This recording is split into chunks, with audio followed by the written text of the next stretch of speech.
আল্লাহ পাক বলেন, فَإِذَا قَضَيْتُمُ الصَّلَاةَ فَاذْكُرُوا اللَّهَ قِيَامًا وَقُعُودًا وَعَلَى جُنُوبِكُمْ।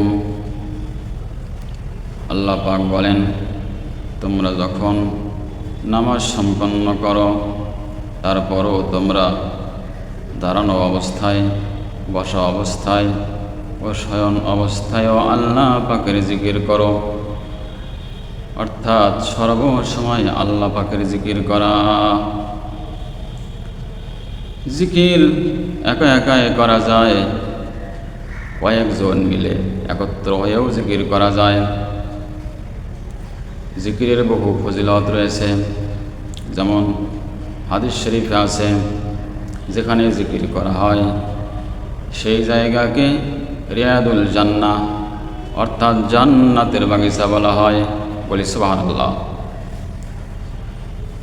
যে বাসায় জিকির করা হবে সেই বাসাটি জান্নাতের বাগিচায় পরিণত হয়ে যায়। যে বাড়িতে জিকির করা হয় সেই বাড়ি জান্নাতের বাগিচায় পরিণত হয়ে যায়। যে দোকানে জিকির করা হবে সেই দোকান জান্নাতের বাগিচা হয়ে যাবে। যে কলকারখানায় জিকির করা হবে সেটি জান্নাতের বাগিচায় পরিণত হয়ে যাবে। ক্ষেত খামারে জিকির করলে সেখানেও আল্লাহ পাক রহমত বরকত দিয়ে ভরপুর করে দেবেন, জান্নাতের বাগিচা হয়ে যাবে। অফিস আদালতে জিকির করলে সেখানেও জান্নাতের বাগিচায় পরিণত হয়ে যাবে। এজন্য আমাদেরকে সবসময় জিকির করা। জিকিরের ফজিলতের বিষয় হাদিস শরীফে আছে। আল্লাহর নবী বলেছেন, আল্লাহ পাকের একদল ফেরেশতা আছে, তারা এই পৃথিবীতে বিচরণ করে আর দেখতে থাকে কোন বান্দা জিকির করে, কোথায় জিকির করা হচ্ছে। ফেরেশতারা তখন সেখানে গিয়ে হাজির হয়ে যায়।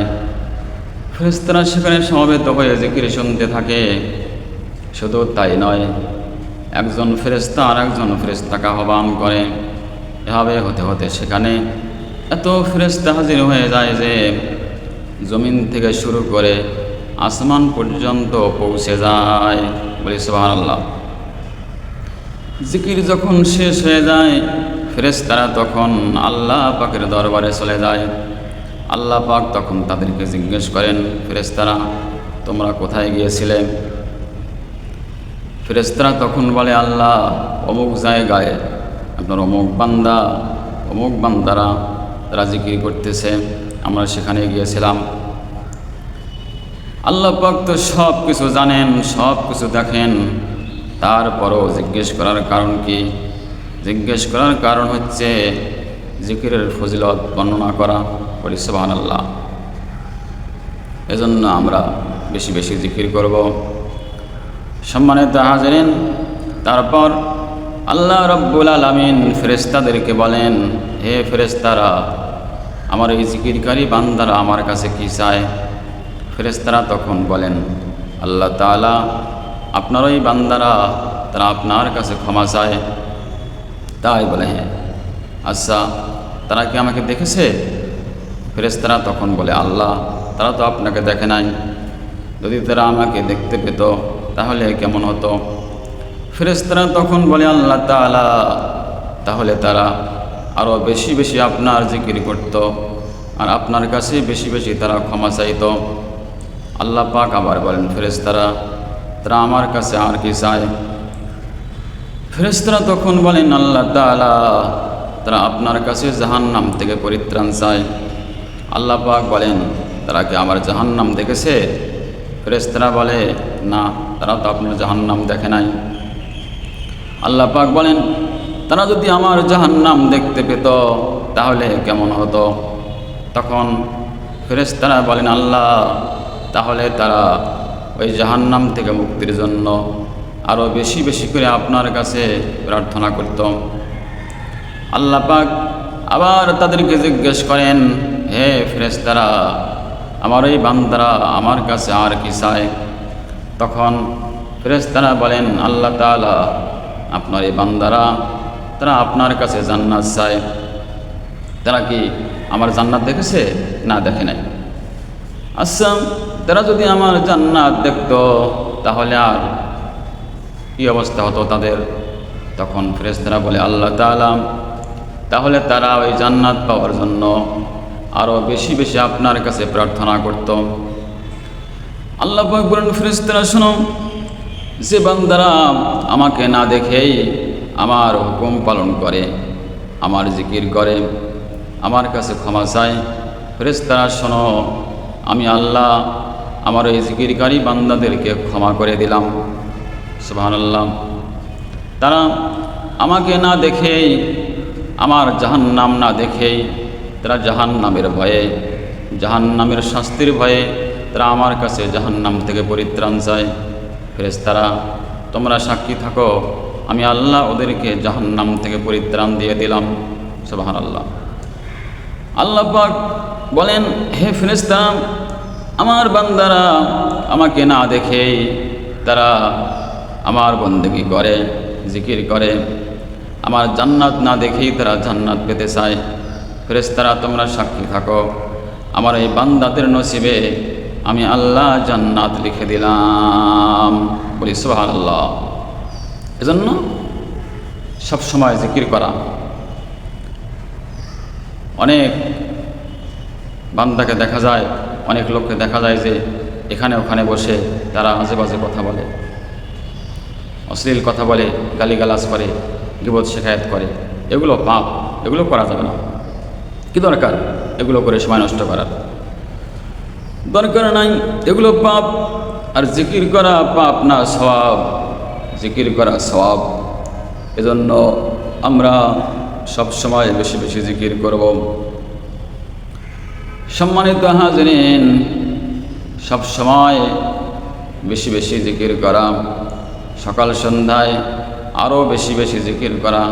আল্লাহ পাক বলেন, ইয়া আইয়ুহাল্লাযীনা আমানু যকুরুল্লাহা যিকরান কাসীরা ওয়াসাব্বিহুহু বুকরাতান ওয়া আসীলা।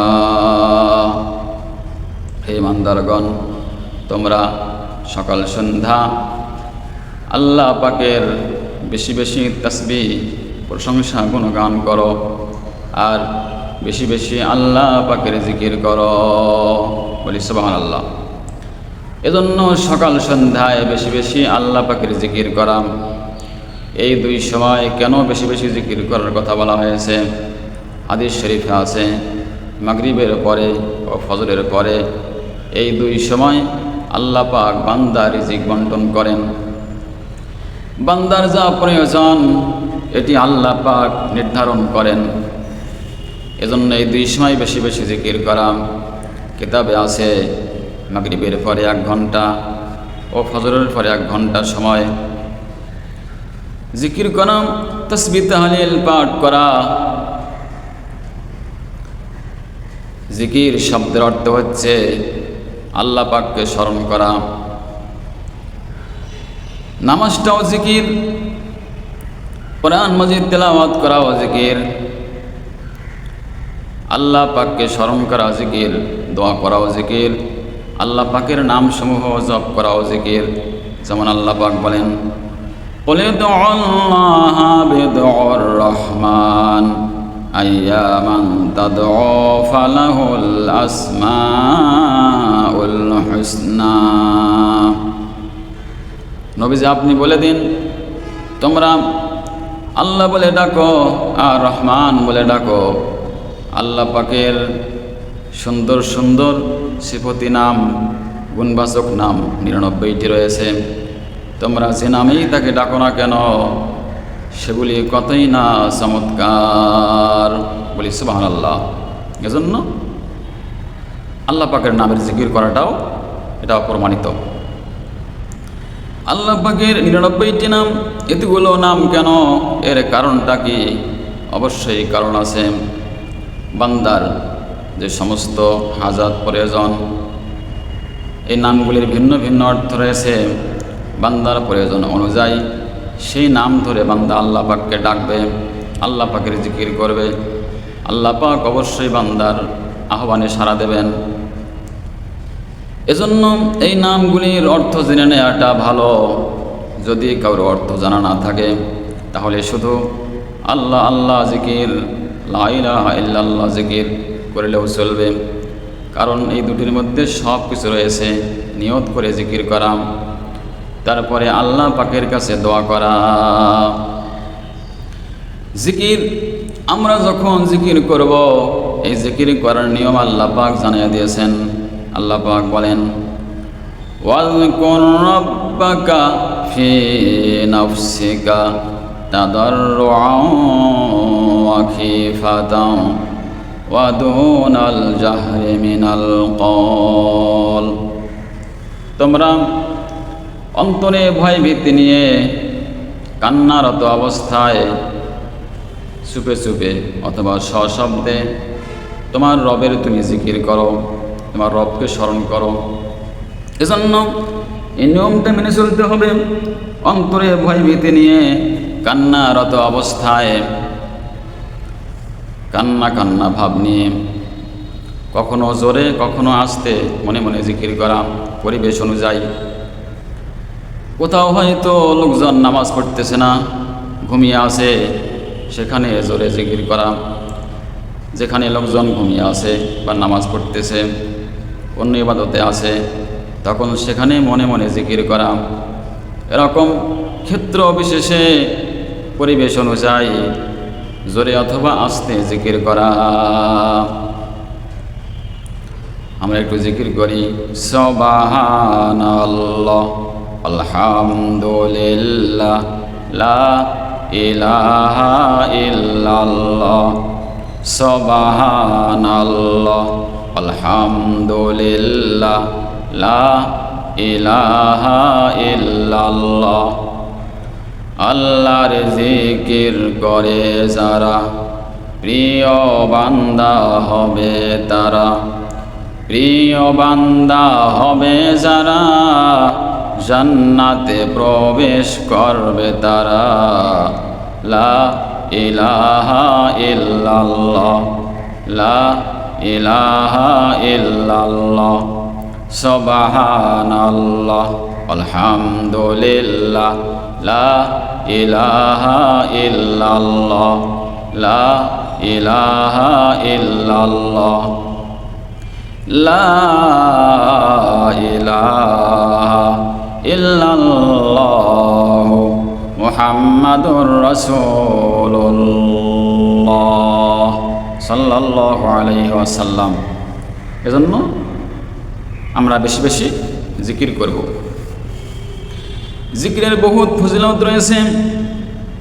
হাদিস শরীফে আছে, আল্লাহর নবী বলেছেন, আল্লাহ পাকের নির্দেশে প্রত্যেক দিন একজন ফেরেশতা কবরবাসীদেরকে আহ্বান করে, হে কবরবাসীরা, তোমাদের অন্তরে কোনো হিংসা কেনা বিদ্বেষ আছে নাকি? তখন কবরবাসীরা বলে, হে ফেরেশতা, আমাদের অন্তরে কোনো হিংসা নেই, কেনা নেই, বিদ্বেষ নেই, রাগ নেই। কিন্তু ওই ব্যক্তিকে দেখলে, ওই ব্যক্তিদেরকে দেখলে আমাদের হিংসা হয়। তারা হচ্ছে যারা মসজিদে আসে, নামাজ পড়ে, তখন তাদেরকে দেখে আমাদের আফসোস হয়, আহারে, তারা মসজিদে এসে নামাজ পড়তেছে আর আমরা কবরস্থ হয়ে গেছি, নামাজ পড়তে পারতেছি না। তারা নামাজ পড়তেছে, নেকি অর্জন করতেছে, আমরা তো তাদের থেকে পিছিয়ে যাচ্ছি, তারা নেকির দিক থেকে এগিয়ে যাচ্ছে। এটা দেখে আমাদের আফসোস হয়, তখন তাদের প্রতি আমাদের হিংসা হয়।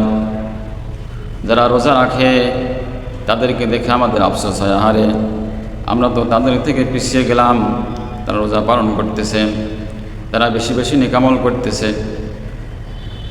যারা দান করে, সদকা করে, তাদেরকে দেখে আমাদের আফসোস হয়, আহারে, তারা দান করতেছে, সদকা করতেছে, বেশি বেশি নেকামল করতেছে, আমরা পারতেছি না, আমাদের আফসোস হয়। যারা দুনিয়ার জীবনে জিকির করে তাদেরকে দেখে আমাদের আফসোস হয়, আহারে, তারা জিকির করতেছে, আমরা পারতেছি না, তারা নেকির দিক দিয়ে আমাদের থেকে এগিয়ে যাচ্ছে। তখন তাদেরকে দেখে আমাদের হিংসা হয়। কারণ ওই কবরে তো কোনো নামাজ নাই, রোজা নাই, হজ নাই, জাকাত নাই, জিকির নাই, সব এই আমলের দরজাগুলি বন্ধ হয়ে গেছে তাদের জন্য। এজন্য দুনিয়াতেই বেঁচে থাকা অবস্থায় আমাদেরকে আল্লাহ পাকের হুকুম মেনে চলতে হবে, ঠিকমতো 5 ওয়াক্ত নামাজ পড়তে হবে, হজ ফরজ হলে হজ করতে হবে, জাকাত ফরজ হলে জাকাত দিতে হবে, বেশি বেশি দান সদকা করা, কোরআন মাজিদ তেলাওয়াত করা, দরুদ শরীফ পড়া, বেশি বেশি জিকির করা, এই নেকামলগুলো আরও যত নেকামল আছে এগুলো বেশি বেশি করে করার চেষ্টা করা। তাই আল্লাহ পাক বলেন, লিয়াবলুয়াকুম আইয়ুকুম আহসানু আমালা, বান্দা তোমাদেরকে পরীক্ষা করা হবে কে তোমাদের মধ্যে সবচেয়ে নেকামলকারী। তাই আসলে আমরা বেশি বেশি নেকামল করার চেষ্টা করি। সকলে বলি আল্লাহুম্মা আমিন।